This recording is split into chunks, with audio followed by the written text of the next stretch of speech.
आयुष के पापा के लिए लाई थी ये, सिकुड़कर आयुष के नाक का हो गया है। हमारी खूबसूरत साड़ी का तो रंग ही उड़ा दिया। इसीलिए अपनाए सही डिटर्जेंट धो डाला का एडवांस फॉर्मूला, जो दे कपड़ों को नई चमक और साथ ही सिकुड़ने से बचाए, चले ज्यादा और पैसे बचाए। इसीलिए अब से जो धोए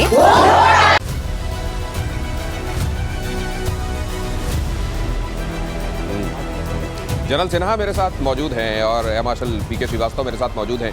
प्रतिशोध में आज असल में आप इस विषय पर खासतौर से समझने वाले हैं कि क्या पाकिस्तान में वाकई सियासत के हिसाब से कोई जल्जला आने वाला है।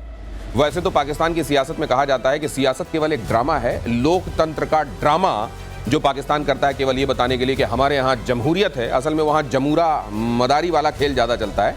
लेकिन क्या वाकई वहाँ कुछ होने वाला है? इसलिए क्योंकि इमरान खान बाहर आएंगे। इमरान खान वाकई बाहर आएंगे क्या?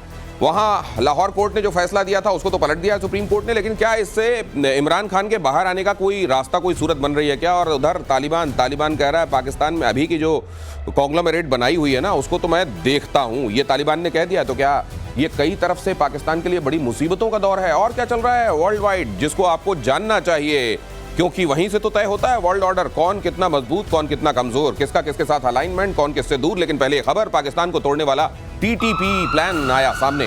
टीटीपी प्लान से शरीफ मुनीर को भारी टेंशन। टीटीपी की नई रणनीति से चर्चा में पश्तून राष्ट्र, नया पश्तून राष्ट्र बनाने की टीटीपी की मांग। जिहाद और जिरगा से खंड खंड होगा पाकिस्तान। पाकिस्तान के लिए चुनौती बना तहरीके तालिबान। तहरीके तालिबान पाकिस्तान, तो उधर पश्तूनिस्तान अलग, इधर बलूचिस्तान अलग। आपको याद होगा बांग्लादेश कभी इसी का हिस्सा था, वो तो अलग हो ही चुका है। तो क्या असल में ये जो एक छद्म तरीके से बनाया गया राष्ट्र था, ये अपनी नियति की तरफ धीरे धीरे बढ़ रहा है, जिसका जो अंजाम है क्या उसकी तरफ, और बहुत जल्द हम लोग अपने जीवन काल में ही देख लेंगे Pakistan is no more. Sir बिल्कुल सही दिनेश, ये कई बार आपके चैनल के माध्यम से हम लोग पहले भी कह चुके हैं, जिस तरीके से पंजाबी पाकिस्तान आर्मी ने शासन करना शुरू किया है और ज़मीर और ज़मीन दोनों बेच दी है पाकिस्तान की, पाकिस्तान के लोग उससे बहुत ही ज़्यादा एक तरीके से नाखुश हैं। वो जानते हैं कि यहाँ जो भी है हमारे ज़मीन से निकलता है, या तो चाइना चला जाता है, या यूएस चला जाता है, यूके चला जाता है, वहाँ के जनरल सब कुछ लेके जा रहे हैं, पानी भी उन्हीं के फार्म हाउसेज में जाता है। तो ये जो अपने आप में द्वंद्व पैदा करता है, उसी का आप देखेंगे तहरीके तालिबान पाकिस्तान ने जो धमकी दी है, ये मैं खोखली धमकी नहीं मानता। और इमरान खान के जो आने की बात आप कह रहे हैं बाहर, अगर इमरान खान भी आगे से बोलेंगे हवन कुंड में घी पड़ गया, ये अपने आप में बहुत बड़ी चेतावनी है जो आजकल का है फील्ड मार्शल के लिए, कि अगर इसको संभालो, तुम कहां बात करते हो कि आधे ग्लोब को हम खत्म कर देंगे, वो तो बात की बात है। असल में इसके पीछे वजह यह है कि वहां जिन लोगों के हाथों में सत्ता की चाबी है, जो लोग वहां पर चीजें चला रहे हैं, ज्यादातर वो लोग वो हैं जिनको सेंस ऑफ बिलोंगिंग उस जगह से है ही नहीं। पश्तून इसलिए उस जगह से प्यार करते हैं क्योंकि वो उनको ये लगता है ये मेरी धरती है। बलोच लोग इसलिए प्यार करते हैं क्योंकि उनको ये लगता है और उनकी धरती वो है। लेकिन बाकी जो बना दिया गया वो छद्म है, उनको कोई सेंस ऑफ बिलोंगिंग नहीं है, इसीलिए वो उसको सौदा करने के लिए तैयार रहते हैं। और बाढ़ जब खेत खाने लगती है तो क्या होता है वो पाकिस्तान में दिखाई दे रहा है। सर जनरल सिन्हा, ये कितने और दिन तक पाकिस्तान नाम का ये जो है, ये जो कुछ भी ये छलावा ये वजूद में दिखाई देता है? आप देखिए, ये आर्टिफिशियली तो निकला ही है हमारे से, और छद्म युद्ध करके ही निकला। 200 साल किसी ने हमारे ऊपर राज किया, हमें लूटा, सोने की चिड़िया से आपको बना दिया कंगाल, अदर की भटिया, अब 3 भागों में बांट के चले गए। तो आज आप देखते हैं, देखिए आप उस समय भी आपको याद होगा, हम गफार अब्दुल खबार खान, आप खैबर पख्तूनख्वा की बात करते हैं, उन्होंने उस समय बोला था हमारे नेताओं को कि हम भारत के साथ आते हैं। उस समय भी बलूचिस्तान में ये ओमान की जगह थी, ओमान का ये था, उसने भी उस समय कहा था कि भारत को मिला, भारत ने इसको मना कर दिया। इसलिए आपका गोदार भी ऑफर भारत को हुआ था, और ये हमारे बनने के बाद ऑफर हुआ था। हम अब आप जो कह रहे हैं ये तो बट नेचुरल है, और बट 71 में तो आपने देखा, कोई सोच सकता था कि ऐसे टूट जाएगा। हाँ, थोड़ी मोड़ी गलतियां हमारी भी हुई, वहाँ स्ट्रेटेजिक मिस्टेक कि हमने उसमें बांग्लादेश बना दिया। ये जो चीज आप देख रहे हैं एब्सोल्युटली ये बोलते हैं नीति है, नियत की नीति, नियत की नीति। और यही निहित है इसमें, इस नियत के साथ यही निहित है कि आप सोच अंजाम को प्राप्त होने वाले हैं बहुत जल्दी, जो सामने दिखाई दे रहा है। और ऑपरेशन सिंदूर के बाद फिर से हुआ एक्टिव जैश, आतंकी ढांचे को फिर से खड़ा करने में लगा हुआ है जैश ए मोहम्मद। मरकज बनाने के लिए जुटा रहा है ऑनलाइन चंदा, 313 नए मरकज बनाने में लगा हुआ है जैश। नमाज के दौरान मस्जिदों से भी चंदा इकट्ठा किया जा रहा है। ये चंदा इकट्ठा, ये चिंदी चोर चंदा इकट्ठा कर रहे हैं इसलिए ताकि मानवता के खिलाफ एक बार फिर से ये हथियार उठा सकें और जिहाद के नाम पर निर्दोषों को कत्ल कर सकें और ये कह सकें कि देखो हम तो दीन का काम कर रहे हैं। लेकिन लोगों को बरगलाना सर कितना आसान है, मैं ये भी कई बार सोचता हूं। ये क्राउड फंडिंग करके मानवता का खून बहाने के लिए फिर से तैयार कर रहे हैं। दिनेश, आप इनके पीछे सोचिए कि हाथ किसका है? वही फील्ड मार्शल का ही हाथ है। वही इन लोगों को बढ़ावा दे रहा है, वही कह रहा है कि ये फौज खड़ा करो, क्योंकि उनकी फौज तो लड़ने लायक है नहीं। और ये पैसे पहले 14 करोड़ जो आए थे IMF वाले, पहले इन्होंने इनको दिए बनाने के लिए, और उसी से आगे बढ़ करके ये अब ये कर रहे हैं। और जहाँ तक सवाल है, हम बार बार आपके माध्यम से कहते रहे हैं, जिहादी चूरन ऐसा खिलाया है, एक नशा बन गया है पाकिस्तान के बहुत सारी जनसंख्या जो है कि यही शायद रास्ता है, दीन का रास्ता है। ये दीन का रास्ता नहीं है। आप अपने ऊपर दया करिए और सही रास्ते पर बच्चों को भेजिए। जिहादी अंकल नहीं, आप उनको पढ़ाइए, लिखाइए, आगे बढ़िए। ये हम प्रतिशोध की वजह से भी तरफ से भी आपको बोलते हैं, ये जरूर करना जरूरी है। लेकिन ये सर, ये जो आप बोल रहे हैं, मुझको लगता है एक बार फिर से बीन बजा दी गई है और ये फिर से ये लेकिन मस्जिद, सुभान अल्लाह, अब यही तो आप मस्जिद का नाम देते हैं और वहां से मानवता के खिलाफ की अपने कार्यकलाप को आगे बढ़ाते हैं और फिर भारत उन जगहों को आइडेंटिफाई करता है और फिर वो गुंबद में छेद होते हैं। आप कहते हैं देखो देखो ये क्या कर दिया। अभी बहुत दिन नहीं हुए हैं कि आप ये कह रहे थे कि अपनों का जनाजा उठाते उठाते हमारे कंधे दुखने लगे, या अल्लाह हमें भी उठा ले, और फिर से वही रास्ता। ये इसलिए क्योंकि इनका रीजन डेट्रे ही यही है। अगर ये नहीं करेंगे, जैसे कहा जाता है ना कि जो कीड़े किसी के खत्म होने के बाद उसके शरीर को खाकर जिंदा रहते हैं, वो क्या करें, उनका रीजन डेट्रे ही है। क्या ये बाज नहीं आएंगे सर? और इनका मुकम्मल इलाज अब करना पड़ेगा और भारत को ही करना पड़ेगा ये डर्टी जॉब से। देखिए दिनेश, मैं तो बड़ा अच्छा मानता हूँ। हाँ। इन्होंने कहा 231 मरकज बनाएंगे, सुभान अल्लाह। सुभान अल्लाह था ना भावुक। 231 उसके तो आप हमने 21 देखे थे, उसमें 9 तो मार दिए। 21 टारगेट, 231 बड़ा अच्छा टारगेट प्रैक्टिस होगा। मैं तो हम लोगों, इन्होंने 2 किए थे, हमने मैं तो ये कहता 7 मारे थे। नेवी भी उधर से आएगी। आपकी टारगेट प्रैक्टिस के लिए बना रहे हैं। और पैसा करो और लो। आप कहते हैं ना जकात लो, जकात सबसे लो और बनाओ। हम तो कहते हैं हमारे टारगेट प्रैक्टिस के लिए हमें वही है ना, हम लोग लगाते हैं, उसमें फायरिंग करते हैं, हमारे ब्रह्मोस भी जाते हैं, मिसाइलें। इससे अच्छा आपको टारगेट प्रैक्टिस क्या मिलेगा? ये कह रहे हैं हमारी एडवर्टीजमेंट भी होगी ना। हाँ, सामान भी बिकेंगे हमारे। हमने कह दिया है यदि आतंकवाद, क्योंकि हमारी 5 नीति बनाई है, उसमें एक है कि जो आतंकवादी है और वहाँ उसको चलाने वाले उसके आका हैं, सेम है, और एक भी हुआ तो उसका जवाब वैसा नहीं होगा। इस बार जवाब ऐसा होगा और इसमें पूरे आर्म फोर्सेस को खुली हाथ है। तो हमें तो बड़ा टारगेट प्रैक्टिस के लिए मैं मानता हूँ। अभी समझिए कमांडो की तरफ से आ रही है बात ये, और ये बड़े तैयार हैं। अगर ये और भारत के प्रधानमंत्री ने तो ये संसद में भी कह दिया है कि इस बार आतंकवादियों को और आतंकवादियों को पनाह देने वाले, पालने पोसने वालों को अलग करके नहीं देखा जाएगा। तो इस बार तो तैयारी मुकम्मल। ये केवल चंदा ये इकट्ठा नहीं कर रहे हैं और जैश के सिर पे ठीकरा फोड़कर वो बचेंगे नहीं। वो मुनीर जिनके अपने लोग फिर उसके बाद वर्दी में जाकर यहाँ जनाजे में शामिल होते हैं, इस बार उनको भी तगड़ा सबक मिलेगा। और हार के बाद फिर से पाकिस्तान की गीदड़ भपकी सामने आई है। भारत के हाथों हारा पाकिस्तान झूठ का नगाड़ा बजा रहा है। लंदन में पाकिस्तान के डिप्टी PM इशाक डार का नया बयान, भारत का भ्रम तोड़ दिया, इशाक डार ने कहा। ये ऐसे लतीफे सुनाते हैं कि अब तो इन लतीफों पर हंसी आनी भी बंद हो गई है। ये एक बार फिर से ये देखिए, ये अब शायद इशाक डार की बारी होगी। इनके यहाँ जो रोस्टर लगता है किस तारीख को कौन बोलेगा महीने में, अब ये इशाक डार की बारी थी और इशाक डार ने कहा भारत का तो हमने भ्रम तोड़ दिया। ये भारत का भ्रम तोड़ने की बात करने वाले इशाक डार आपको दिखाई दे रहे हैं। और इशाक डार के साथ क्या हुआ है, कैसे पैरों के नीचे से जमीन खिसकी है, वो आगे बताऊंगा। लेकिन इस तरह के बयानों का सिग्निफिकेंस और इनका टारगेट ऑडियंस होता कौन है पीके श्रीवास्तव? सिर्फ पाकिस्तान के जो भ्रमित युवा हैं, उनके अलावा इनका टारगेट ऑडियंस कोई नहीं है। आप इंटरनेशनल प्रेस में देख लीजिए, वॉशिंगटन पोस्ट में देख लीजिए, न्यूयॉर्क टाइम्स में देख लीजिए, या इतने सारे जो थिंकर्स हैं, थिंक टैंक्स हैं, जितनी पीस फॉर्मेशन को बोलते हैं जहाँ से मिलिट्री इंफॉर्मेशन कलेक्ट की आती है, सब ने कहा है ये भारत की एकदम जिसे कहते हैं ना पूर्ण विजय थी। किसी ने यह भी नहीं कहा है कि उसमें इफ बट है। और जिस तरीके से भारत ने कुचल दिया, आपके एयर डिफेंस सिस्टम्स को कुचल दिया, आपके एयर फोर्स के जो असेट्स हैं उनको कुचल दिया, 20% असेट्स इनके खत्म हो गए। उसके बाद ये आके कह रहे हैं कि हमने उनको दिखा दिया।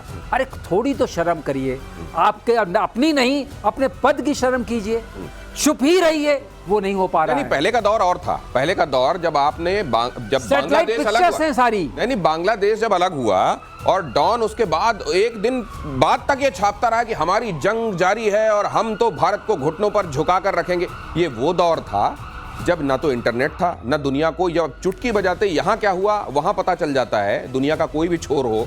वहां पर आप ये झूठ बोल रहे हैं। जब दुनिया ने देखा कि आपका कैसे बाजा बजा है, उसके बाद कह रहे हैं कि हमने भरम तोड़ दिया। लेकिन कहा यह जाता है कि कुछ लोग होते हैं ऐसे जो जिनके सामने अगर आप झूठ भी बोलें तो सब्सक्राइब करने के लिए तैयार होते हैं, वरना ये लोग ये चुने कैसे जाते पाकिस्तान में? देखिए, आपने कहा कि चुने कैसे जाते हैं। चुने इसलिए जाते हैं कि वो जितने भी वहाँ पर आप बोलते हैं फील्ड मार्शल इन्होंने बोला, उनके ये सारे बड़े चमचे हैं। क्योंकि देखिए वहाँ डीप स्टेट जो है, जिसको कहते हैं, जो चलाती है, वो पाक की आर्म फोर्सेज है। अभी उन्होंने प्रॉक्सी से चलाना शुरू किया है। और ये क्या करते हैं, क्यों आपने पूछा ना किसका टारगेट, आपने पूछा एक बार कि वहाँ पर कौन सा टारगेट। वहाँ पर 2.3 करोड़ लंदन में रहते हैं पाकिस्तानी चोर उचक्के जितने भी ये हैं, सब वहाँ पहुँचते हैं। और वहाँ से फौज से 50% ऑफिसर उधर है। तो उनका टारगेट है ये कि हमने किया। टारगेट आपने पूछा ना, टारगेट वर्ल्ड नहीं है। और इन्हीं के कारण ये पाकिस्तान वही है ना, लंदन की सल्तनत ने इनको पाकिस्तान बनाया था।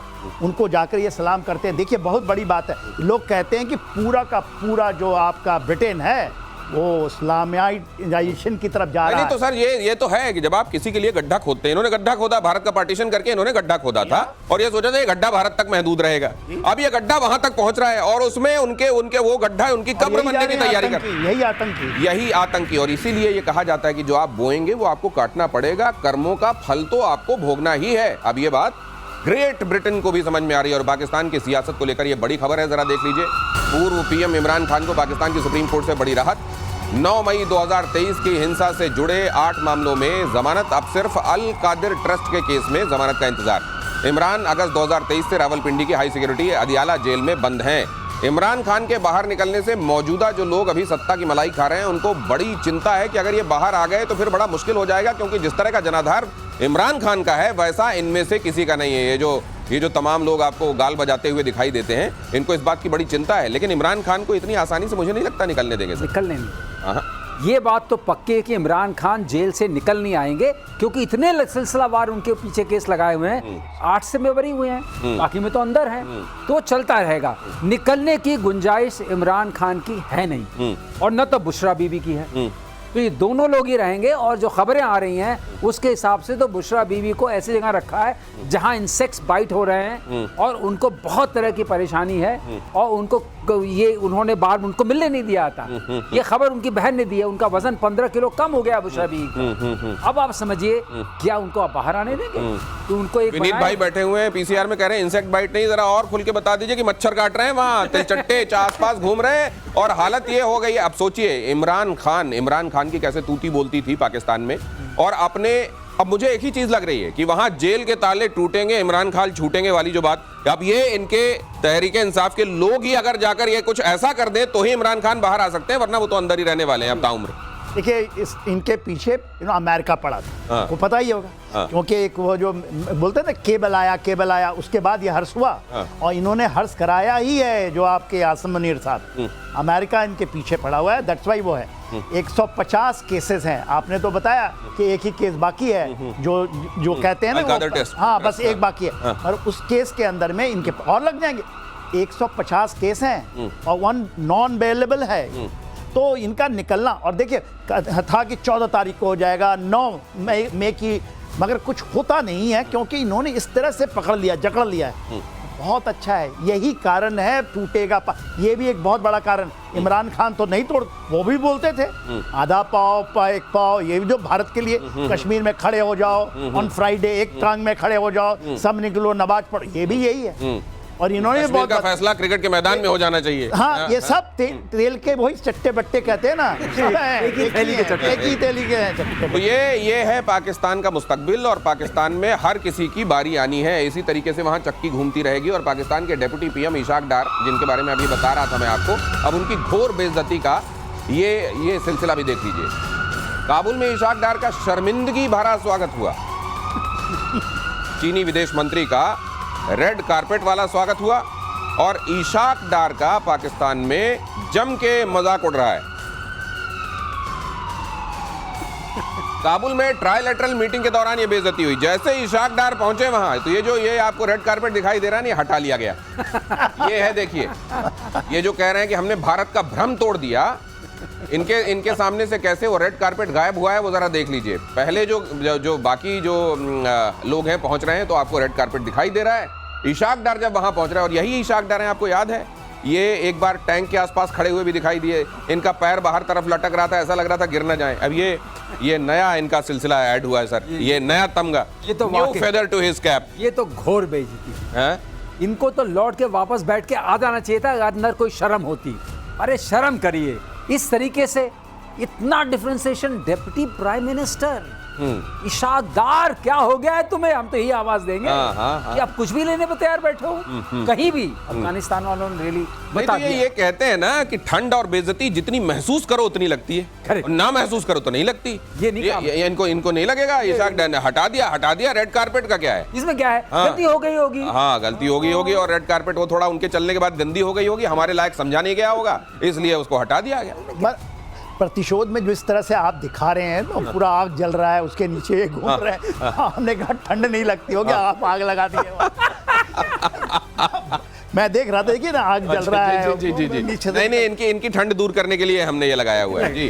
तो बात ये है कि रेड कारपेट, ये कहते थे कि हमने जंजीर तोड़ दिया। आपने सुना होगा ना, जब ये हुआ और अमेरिका भाग निकला और ये इन्होंने किया, तो इन्होंने कहा वहाँ पर जो इन्होंने कहा कि हम जितने साल की जंजीरें तोड़ दी अमेरिका से। और उसके बाद ये लोग सब लेना चाहते थे। ये इमरान खान ने कहा था, मुझे बहुत अच्छे से याद है कि न जाने कितने सालों की गुलामी की जंजीरें आज तोड़ दी हैं। इसी के कारण वो जंजीर में फंसे हैं वहाँ पर भी जेल में। तो बात इसकी है कि ये भी जाएंगे जेल में। ये कोई ऐसा नहीं है कि बहुत आज इसके अंदर में क्यों हो रहा है।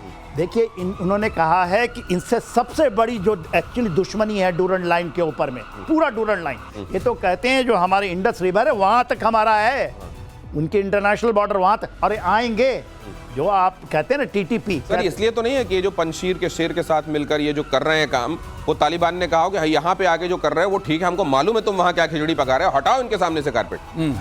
सही बात है, सही बात है। मतलब इन्होंने कहा कि आप इज्जत लेने लायक नहीं है और हम आपको इज्जत देंगे नहीं। आप दो मुँहे हैं, बल्कि दो मुँहा तो फिर भी बड़ा अच्छा होता है, आप न जाने कितने मुँह वाले हैं, और इसलिए आपके सामने तो ये रेड कारपेट नहीं होनी चाहिए। यही संदेश बड़ा क्लियर कट, बड़ा एक्सप्लिसिट, इससे ज्यादा कौन खुल के समझाएगा। और तालिबान ने दी पाकिस्तान को धमकी। तालिबान सरकार के मंत्रियों की खरी अंदरूनी मामलों में टांग ना अड़ाए पाकिस्तान। तालिबान पर दबाव बनाने की कोशिश में है पाकिस्तान। इस्लामाबाद में तालिबान विरोधी नेताओं, यही मैं कह रहा था कि इस्लामाबाद में तालिबान विरोधी नेताओं की मीटिंग की गई है। तो पहले एक तरफ आप कह रहे हैं कि न जाने कितने दिनों की जंजीरें तोड़ दी गई जब तालिबान का शासन आया, और दूसरी तरफ जो आप कर रहे हैं तालिबान के खिलाफ आप कॉन्स्पिरेसी कर रहे हैं, और तालिबान इस बात को बहुत अच्छे से भांप गया है। अभी तो रेड कारपेट हटाई गई है, कुछ दिनों से पैर के नीचे से जमीन खींच ली जाएगी। मैं गलत कह रहा हूँ? बिल्कुल सही। ये इनकी कॉन्स्पिरेसी चलती है ना, एक तरफ इससे समझौता कर रहे हैं, दूसरी तरफ उसको अपना मुंह दिखा रहे हैं। ये वाली चीज जो इनकी जो कहेंगे दोहरी नीति चल रही है, जिसमें हमेशा आप कहते हैं ना दोषपूर्ण, वो चल रही है, वो सब समझ रहे हैं। तालिबान वाले ज्यादा समझ रहे हैं। और डूरंड लाइन की जो बात की है जनरल के सिन्हा ने, वो अपने आप में एक ऐसी चीज है जो मिटा नहीं सकते। ये ऐसे गए थे जब तालिबान से यूएस निकला, जैसे कि इन्होंने पता नहीं क्या पा लिया। सबसे पहले इनके फॉरेन मिनिस्टर पहुंच गए, सबसे पहले इन्होंने तालियां बजाना शुरू कर दी, और जब उन्होंने अब इनको तालियां मारना शुरू किया तब इन्हें समझ में आया। और ये एक मैसेज है, बहुत बड़ा मैसेज है। जब आप कारपेट नहीं बिछाते हैं तो आप उस मैसेज देते हैं उस देश को कि हम आपको इस तरह समझते हैं, और हम आपकी सारी बात को लेकर ये कंफ्यूज्ड हैं। तालिबान को लेकर असल में सोच की कमी थी, या जिस तरीके से ये जिस तरीके से अमेरिका को भी अपने पाले में लाना चाहते हैं, चाइना को भी लाना चाहते हैं, ये हर जगह की मलाई जो खाने के मलाई खाने के चक्कर में है। ये दोनों को ये बताना चाहते हैं कि तालिबान हमारे कंट्रोल में है, और तालिबान ये बार बार इनको कह रहा है कि आप हमें पैट्रोनाइज करने की कोशिश मत करिए, हम आपके कंट्रोल में नहीं है, हमारा आपसे विवाद है, हमारा आपसे झगड़ा है, there is a TTP over there. तो ये सब मिला जुला करके ये कहने की कोशिश करते हैं हम यहाँ पर बैठे हैं, आप चिंता नहीं करिए ट्रम्प साहब, हम यहाँ बैठे हैं, शी साहब चिंता नहीं करिए, अफगानिस्तान हम संभाल लेंगे। अरे अफगानिस्तान तुमसे क्या संभलेगा? अफगानिस्तान भी अब मैसेज दे रहा है कि देखिए ये आएंगे तो हम ऐसे ट्रीट करते हैं, आप आएंगे तो ऐसे ट्रीट करते हैं। और ये एक बात और पाकिस्तान को समझ लेना चाहिए कि चाइना को बरगलाना, अमेरिका को कुछ मामलों में उसकी आंखों में धूल झोंकना, ये सब आपका चल सकता है, लेकिन अगर तालिबान का दिमाग खिसक गया किसी दिन तो 100 सुनार की एक लोहार की वाला आपके साथ जल्द हो जाएगा। और स्वदेशी ICBM अग्नि 5 का सफल परीक्षण। अगली खबर, ओडिशा के चांदीपुर टेस्ट रेंज से परीक्षण हुआ। 5000 किलोमीटर से ज्यादा रेंज, चाइना से लेकर तुर्की तक मार करने की क्षमता। सर मैं एक चीज मुझे समझाइए, ये कई जगहों पर मैं देख रहा हूँ ICBM inter continental ballistic missile, कहीं इंटरमीडिएट रेंज बैलिस्टिक IRBM, ये एक्चुअली क्या है, इसको किस कैटेगरी में रखा जाएगा? दो चीजों, ये ICBM में आएगी जी, ये ICBM में आएगी जी, क्योंकि जो इंटरकॉन्टिनेंटल बैलिस्टिक मिसाइल, एक महाद्वीप से दूसरे महाद्वीप में मार करने वाली ये मिसाइल, तो ये तो नॉर्मली हम ये कहते हैं जी, अगर कोई चीज 2500 से 3000 किलोमीटर की है उसको हम इंटरमीडिएट रेंज बैलिस्टिक मिसाइल कहते हैं। तो ये ज्यादातर जगहों पे IRBM क्यों लिखी जा रही है? इसीलिए नहीं, इसको ICBM लिखना चाहिए। IRBM इसलिए लिख रहे हैं कि कॉन्टिनेंट में, देखिए दूसरे अफ्रीकन कॉन्टिनेंट में जा रही है, तो जा रही है, ये इंटर बैलिस्टिक कॉन्टिनेंटल मिसाइल है, रेंज पर डिपेंड करती है। अच्छा। एक बात आपके दर्शकों को बता दें, रेंज इसकी 5000 किलोमीटर प्लस है, कम नहीं है, उससे ज्यादा ही है। और इसलिए अग्नि 5 से रिलेट करिए, अग्नि 1 जो बना था उसका मतलब था 1000, 2000, 3000। तो आप सीधे गुणे 1000 कर दीजिए, तो अग्नि 5 मतलब इंटू 1000 डिबेट हो सकती है। तो अग्नि 4 जो थी वो IRBM की कैटेगरी में से निकल गई थी, अग्नि 3 तक हम उसमें थे, इंटरमीडिएट रेंज से निकल करके हम इंटरकॉन्टिनेंटल। नहीं वो नॉमेनक्लेचर वाला जो आप बताते हैं सर, मिसाइल टेक्नोलॉजी रिजीम वाला, वो वाला मसला नहीं, वो मसला नहीं। अच्छा, ओके, वो मसला तो 300 किलोमीटर पर रहता है। अच्छा, 300 किलोमीटर। ये सर मतलब ये जो है, अब इस हिसाब से अगर किलोमीटर के हिसाब से देखें तो सब कुछ ये सारा सब कुछ कवर कर रही है। और आप देखिए ये गुआम तक भी जाती है, ऐसा नहीं है, ये गुआम तक भी जाती है, ऑस्ट्रेलिया का एक पार्ट थोड़ा छोटा कवर करती है जी। तो ये सब मिला करके ये मिसाइल, लेकिन इससे ज्यादा खतरनाक बात इसमें क्या है, ये MIRV है जो हम लोग पहले कोशिश मल्टीपल इंडिपेंडेंटली रीटारगेटेबल व्हीकल, तो वो वाली बात है। और उसमें से 5 से 6 निकल सकती हैं, वो 5 से 6 अलग अलग डायरेक्शंस में 1000 किलोमीटर अवे जा सकती है। ओहो, इसका मतलब, और एक आपने चलाया, उससे 5-6 अलग अलग निकले और सब इंडिपेंडेंटली अलग अलग जगहों को जाके टारगेट कर सकते हैं। 1000, हाँ, डिस्पर्सल उतना हो सकता है। तो ये आप समझ लीजिए कि कितनी बड़ी मारक क्षमता भारत की एक तरफ से उसमें इजाफा हो गया। सर ये क्योंकि कोई देश क्या कर रहा है इसको बाकी देश बड़ी बारीकी से और क्लोजली देख रहे होते हैं। मैं जानना चाहता हूं कि इसको देखने के बाद चाइना और खासतौर से पाकिस्तान में क्या सोचा जा रहा होगा। देखिए, इसमें 2 चीज मैं ऐड करूंगा। इसका पहला परीक्षण 2012 में हुआ था और उसके 13 साल बाद अभी हुआ। ये जो आप इन्होंने बताया, जैसे 1, 2, 3, 4, 5 जो है, क्योंकि उस समय जो बनाया था इसका रेंज 5000 था। अभी जो किया है ये इसको इंक्रीज करना चाहते हैं 7000। अच्छा। इसीलिए ICBM इसको कहना चाहते हैं 7000 में और भी आप दूर चले जाएंगे पूरे के, क्योंकि हम इसमें जो ये है आपका यूरोप वाला, वो कॉन्टिनेंट का आधा ही पहुंचते हैं। उसके बाद हम पूरा इसकी मार अमेरिका तक जाएगी जी। तो ये 7000 की बातें हो रही हैं। आप बोलिए इसके बाद क्या होगा हाल? चाइना तो पहले ही इसके जद में था जी। इसके पहले पाकिस्तान तो जद में ही था ही, वो तो कुछ है। तो ये जो मैसेजिंग है, ये एक डेमोन्स्ट्रेशन, और कब हो रहा है? देखिए, 3 मिसाइलों की परीक्षण हुई है ऑप सिंदूर के बाद में, आकाश की भी हुई और एक अवध है उसकी भी हुई है। तो ये जो मिसाइल की जो होती है ये एक डेमोन्स्ट्रेटिव होती है। और क्यों हुआ 13 साल बाद? इसकी रेंज बढ़ाने के लिए 7000 कर रहे हैं। इसके 5 से 7 तो भले आप उसको अग्नि 6 कह देंगे, कुछ लोग कहते हैं अग्नि 6 तो ये प्रकल्पना जो है वो 5 ही हमने रखा है, हम इसको 6 नहीं कर रहे। बात उसकी ये है। तो हमने उसको 6 तक नहीं बढ़ाया है, लेकिन असल में 6 से कम भी नहीं है, ये भी समझ लीजिए। और कोई भी अगर किसी भी मिसाइल का परीक्षण होता है तो केवल वो देश ये चलाकर देखता नहीं है कि ये चल रही है कि नहीं चल रही है, अपनी कथित दूरी पर जा रही है कि नहीं जा रही है, और टारगेट को हिट कर रही है कि नहीं कर रही है। इसके अलावा इसके बड़े संदेश होते हैं दोस्तों के लिए भी और दुश्मनों के लिए। एक चीज और ऐड करूं, 23 गुना तेज है ये। 5 मैक की बात होती ना, 20 मैक की बात करें, ये 23 गुना है। आवाज की रफ्तार से 23 गुना ज्यादा तेज, 20 गुना रशिया के पास, ये 23 गुना है, इतनी तेज है जो कोई। और MRV की जो इन्होंने बात की, जो री एंट्री व्हीकल्स है, और फिर कहा 1000 किलोमीटर, वो है इसकी क्षमता। लोग परेशान हैं इसको देखकर। तो ये ऐसा नहीं है, नींद उड़ा देने वाली ये खबर है, खासतौर से पाकिस्तान में तो ये जो इशाक डार है ना, एक बात और, हाँ एक बात और ऐड कर दें, ये जो हम रेंज की बात करते हैं जी, ये रेंज जो हमारी जितनी हम अपनी सॉलिड उसकी प्रोपेलेंट और बूस्टर का रखेंगे उस हिसाब से इसकी रेंज हम चेंज कर सकते हैं।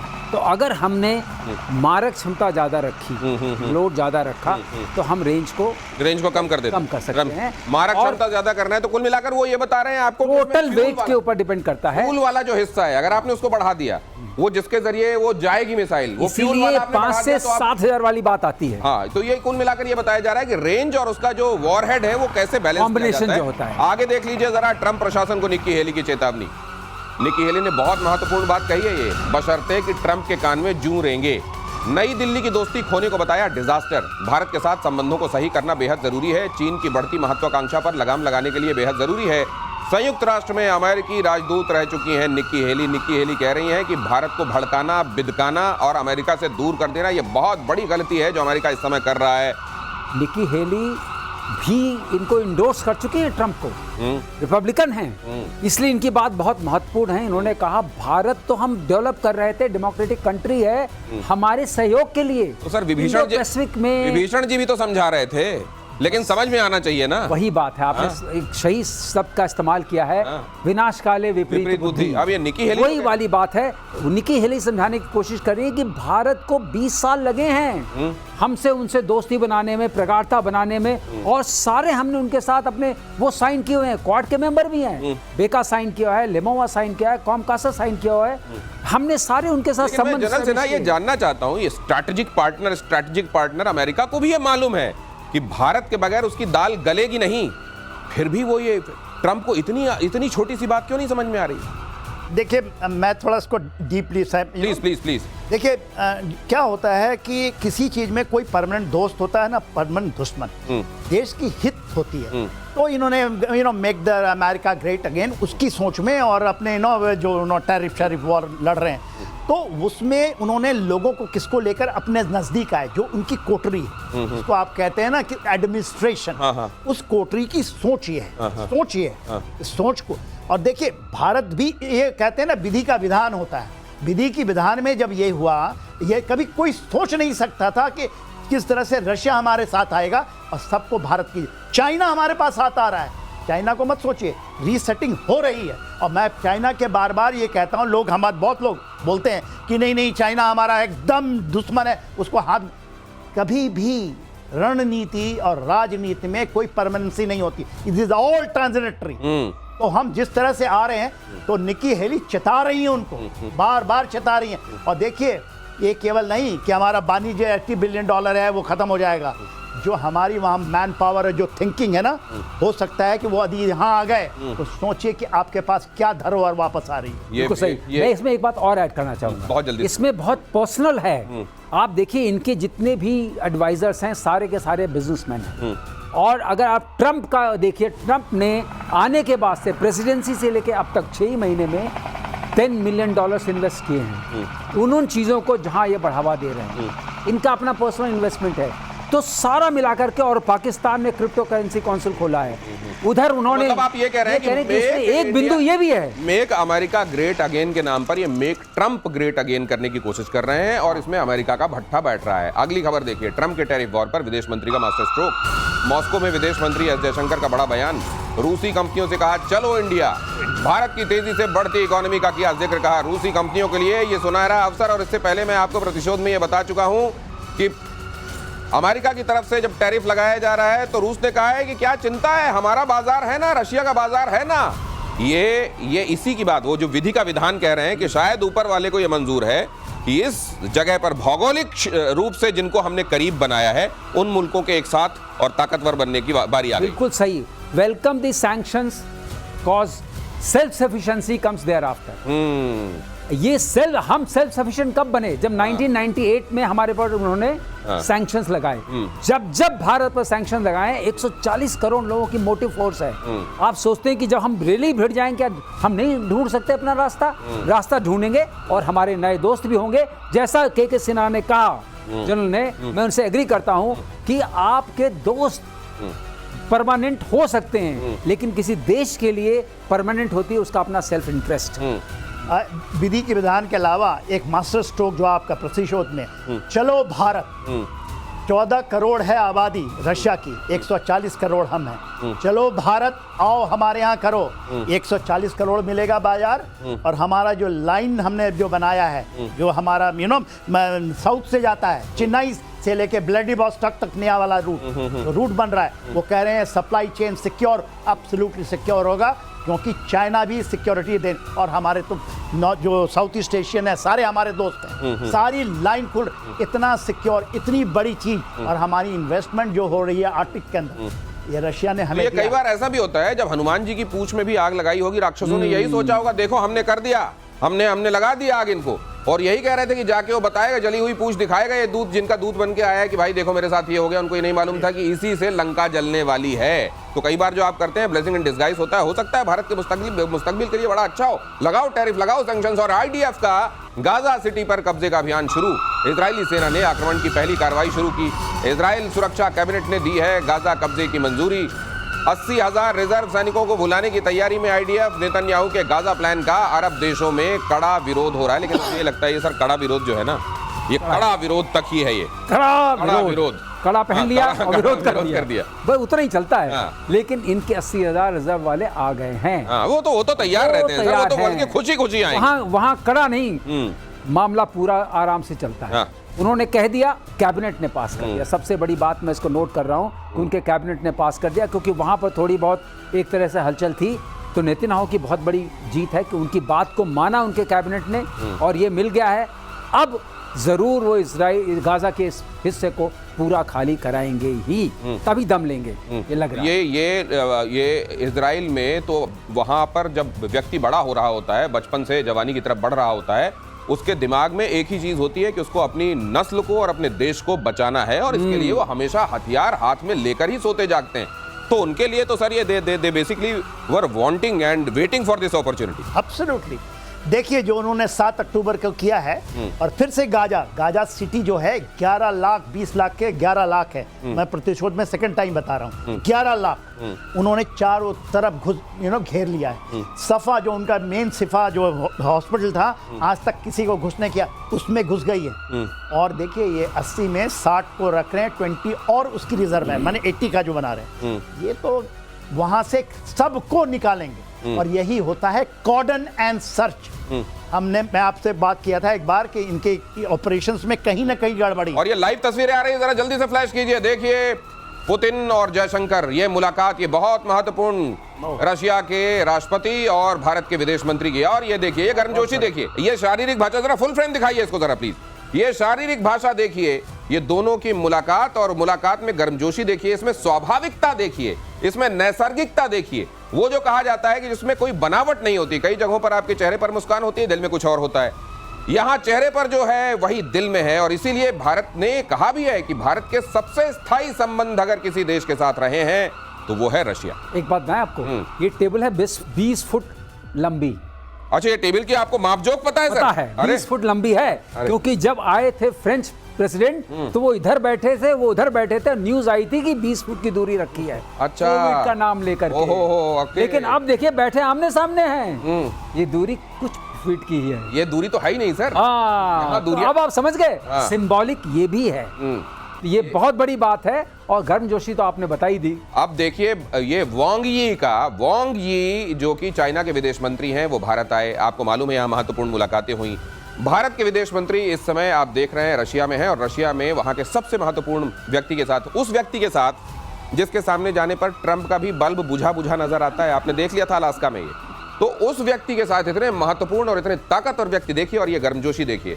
और इसीलिए कहा जा रहा है कि जो ट्रायंगल है, ये बहुत महत्वपूर्ण ट्रायंगल, ये इंडिया, ये चाइना और रशिया का ये महत्वपूर्ण ट्रायंगल। और मुझको लगता है अब इस आहट से ट्रंप बेचैन होने सर, ये अब ये ट्रंप को भी समझ में आ रहा होगा, मजाक में बहुत खर्चा हो गया। देखिए मैं तो उनको धन्यवाद दूंगा, क्योंकि ये पॉसिबिलिटी उन्होंने कर दी 21वीं सदी की सबसे बड़ी रियलिटी थी, जिसको रोकने के लिए उनके पहले जितने भी आए थे बड़े जोर लगा लिए उन्होंने। तो सर क्या ये अमेरिका में बहुत सारे लोग ये तो नहीं कह रहे होंगे कि सालों साल शताब्दियों से हमारे किए हुए काम पे ट्रंप ने पानी फेर दिया? एब्सोल्युटली। आप देखिए ना, आपको पता है हम सबके लोग वहां रहते हैं, वहीं से आवाज आ रही है ये। ये यहाँ विनीत कह रहे हैं कि जरा ये ब्रेकिंग जल्दी से दर्शकों को दिखाइए। यूएस टैरिफ के खिलाफ भारत के समर्थन में चीन के राजदूत फेंगहोंग का बड़ा बयान, हम भारत के साथ खड़े हैं, चीन ने कहा। चीन में सभी भारतीय उत्पादों का स्वागत लीजिए। और उधर से कहा जा रहा है चलो भारत, और इधर से कहा जा रहा है चाइना में स्वागत। और आप ये समझिए, चाइना विश्व की दूसरी सबसे बड़ी पॉपुलेशन वाली कंट्री, और भारत तो अब इस मामले में चाइना को पछाड़ चुका है, आप ये जानते ही हैं। लेकिन अगर आप इसको दूसरे तरीके से देखें, आप इसको बाजार के, क्योंकि आजकल तो सब कुछ मार्केट और बाजार के हिसाब से नापा जोखा जाता है, स्केल जो है वो मार्केट वाली बची है अब दुनिया के पास। अगर उस हिसाब से देखें तो ये कितना फॉर्मिडेबल नंबर है, इसका अंदाजा लगाया जा सकता है। और ये एक तरीके से एक होता है कि आप पैर में कुल्हाड़ी मार लें, और ट्रंप जो कर रहे हैं वो है कि आपने पैर ले जाके कुल्हाड़ी पे दे मारा है।